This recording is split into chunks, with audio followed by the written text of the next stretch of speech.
মধ্যে শিরক আছে, যাদের দিলের মধ্যে আল্লাহর রাগ আছে, হিংসা আছে, বিদ্বেষ আছে, ঘৃণা আছে, এগুলো হচ্ছে সব নাপাক। নবীজি কি করেছিলেন? মেহনত করে করে অন্তরগুলোকে পরিষ্কার করেছিলেন। সুবহানাল্লাহ। এইভাবে আল্লাহ রাব্বুল আলামিনের কাছে দোয়া চাইলেন। কি চাইলেন?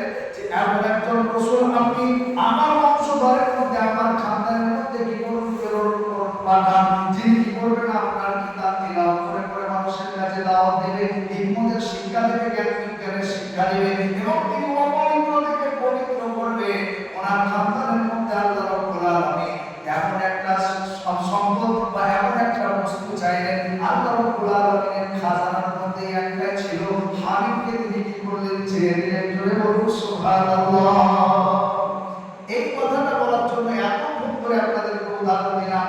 নবীজি নিজেই বলেছেন, আনা সামারাতু দাওয়াতু আবি ইব্রাহিম, আমি হলাম আমার পিতা ইব্রাহিমের দোয়া প্রতিদান। তিনি আমাকে ছেড়ে দিয়েছেন। জোরে বলুন সুবহানাল্লাহ।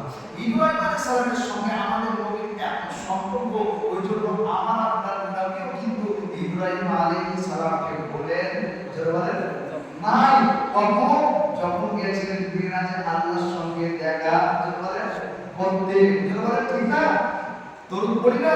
আল্লাহুম্মা সাল্লি আলা মুহাম্মাদিন ওয়া আলা আলি মুহাম্মাদ কামা সাল্লাইতা আলা ইব্রাহিম ওয়া আলা আলি ইব্রাহিম ইন্নাকা হামিদুম মাজিদ। আল্লাহুম্মা বারিক আলা মুহাম্মাদিন ওয়া আলা আলি মুহাম্মাদ কামা বারাকতা আলা ইব্রাহিম ওয়া আলা আলি ইব্রাহিম ইন্নাকা হামিদুম মাজিদ। লাখ লাখ পয়গম্বর এসেছে, ভাবছি কোন নবীর কথা নবীজি বলেন নাই। ইব্রাহিম আলাইহিস সালামের সঙ্গে দেখুন কেমন সম্পর্ক। ওখানে আল্লাহ রাব্বুল আলামিনকে সালাম দিচ্ছে, দরুদ পড়া হচ্ছে। কিয়ামত পর্যন্ত মানুষরা আরে ওলা উম্মতরা কি করবে? দরুদ পড়বে নবীর উপরে। ইব্রাহিম আলাইহিস সালামকেও কিন্তু বলবে না। আল্লাহু আকবার।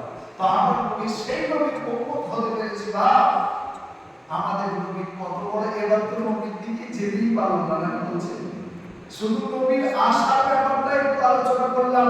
এত বড় দামি নবী আমরা পেয়েছি। নবী কি হচ্ছেন? আমাদের মাপকাঠি। আমরা আল্লাহকে ভালোবাসতে চাই না?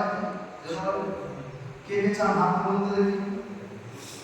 বন্ধু বান্ধবের সঙ্গে ভালোবাসা, মাতা পিতার সঙ্গে ভালোবাসা, আর কত রকমের ওরকম গার্লফ্রেন্ড বয়ফ্রেন্ডের সঙ্গে ভালোবাসা। ভালোবাসা স্থাপন করবো কার সঙ্গে? আল্লাহর সঙ্গে। তারপরে কার সঙ্গে? রাসূলের সঙ্গে। তাহলে আমরা কেমন করে ভালোবাসবো?